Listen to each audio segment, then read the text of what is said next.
vakomana vaya vachiexposa masecrets aiva behind our VP Chiwenga's military Moustache. Vanhu vari kuya panapa vachitaura vakomana vezima aya vachiti aiwa the surprise arrival yakaitiwa nemukomana anonzi vice president Zanu Chiwenga achiuya aiwa akaita Moustache inozikanwa nenyika yese nemunhu nepasi rose kuti ndo Moustache yakanga iri the late and former president yenyika yeZimbabwe RG Mugabe. Anoti subscribe like button on the bell icon. Zvino apa tinoona kuti the vice president vanozviita panguva iri strategy. Vakomana vanonyanyira vachiti Chiwenga's sudden adoption of Mugabe Moustache is a symbolic as it is perplexing.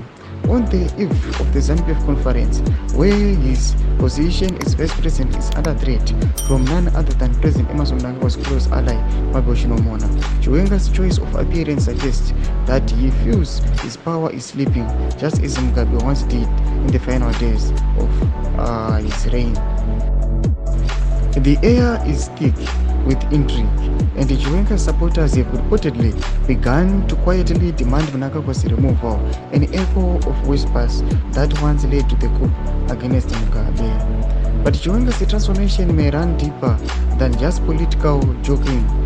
The Moustache appears to be a deliberate act of defiance, signaling that he feels cornered, marginalized, and betrayed by a system he once believed he controlled. As his relationship with Mnangagwa phrase, the man who once held the military loyalty is beginning to recognize the fragile nature of alliances in Zimbabwe's turbulent political landscape.